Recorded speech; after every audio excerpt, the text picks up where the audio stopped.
$700 for a console that still can't hit 60 frames per second. Games that cost $80 and ship broken. Subscriptions to play online. Remasters of remasters. If you feel like consoles forgot why you loved them, you're not crazy. In the next 10 minutes, I'm going to break down exactly why modern consoles are worse than they've ever been, and why a lot of us are finally walking away. The promise we were sold. Consoles used to mean something simple. You buy the box, you buy the game, you put it in, and it works. No drivers, no compatibility charts, no 100 gigabyte day one patches. The PS2 gave us 20 years of games for $299.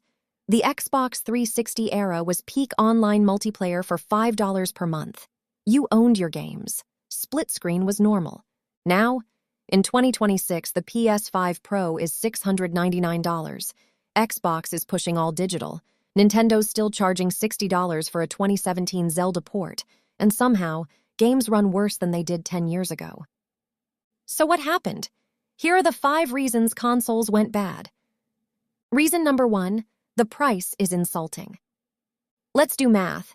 Inflation adjusted, a PS2 would be $530 today, but you're paying $699 for a PS5 Pro, $80 for games, and $80 per year just to play online. Want 2 terabytes of storage? That's another $200. Total to actually play games like we did in 2006, over $1,000.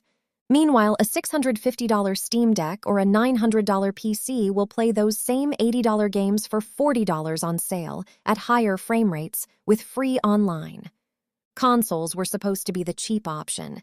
Now they're a luxury device with budget performance. The math doesn't math anymore. Reason number 2, the games don't just work anymore. Remember when it just works was the whole point? Cyberpunk 2077 took 3 years to get fixed on PS5. Jedi Survivor launched at 720p. Starfield was locked to 30 frames per second. Even first-party games like Redfall were broken at launch. We've got performance mode that looks like PS3 graphics and quality mode that feels like slideshow simulator. You need a Digital Foundry video to know if a $70 game is playable. And don't get me started on patches. You buy a disc, pop it in, and get hit with a 100 gigabyte download. At that point, what's the disc even for? The console experience became the PC experience, but without any of the PC benefits. Reason number 3, ownership is dead. You don't own anything anymore. Xbox is pushing digital-only Series X models. Physical games are just DRM keys that install the same digital version. Sony and Nintendo shut down old eShops, and hundreds of games just vanish. Try to resell your digital library. You can't. Try to play it 20 years from now when servers are dead. You can't. Meanwhile, my PS2 still plays every game I bought in 2004. No login, no update, no license check failed. Game Pass and PS Plus are great deals until they remove your favorite game next month. You're renting access, not building a collection, and they know it.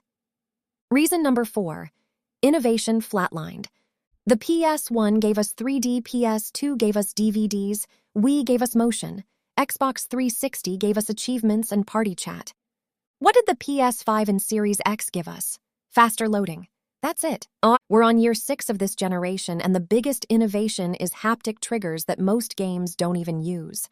Nintendo's been selling us the same Switch for 9 years. Where's split screen? Killed it for live service. Where's local co-op? Gone because they can't sell you 2 battle passes. Where are the weird, risky games? Buried under 200 gigabyte Call of Duty updates. Consoles used to push gaming forward. Now they just push microtransactions. Reason number 5, PC and everything else ate their lunch. The best thing about PlayStation and Xbox in 2026, you don't need a PlayStation or Xbox to play them. God of War, Spider-Man, Starfield, Halo, all on PC day one now. Often cheaper, better frame rates, mods, ultra-wide.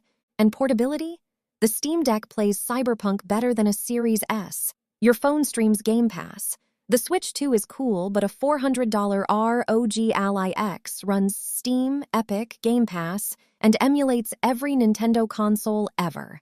Consoles had 3 jobs: be cheap, be simple, have exclusives. They failed all three. So what's left? Plastic boxes that do less than a mid-range PC for 80% of the price, with 0% of the freedom.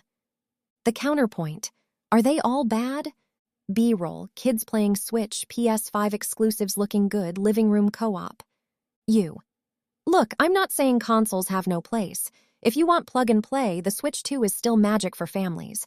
If you hate tinkering, a PS5 is less headache than building a PC, and some Sony exclusives in the first 2 years are still worth it. But less headache doesn't mean good value anymore. And for a lot of us, the trade-offs aren't worth it when a $700 Pro console still stutters in performance mode. So that's why I think consoles are in the worst spot they've ever been. But I want to hear from you. Are you still buying consoles in 2026, or did you jump ship to PC/handhelds? Drop your setup below. And if you want my video on the best console in 2026 isn't a console, hit subscribe. I'll see you there.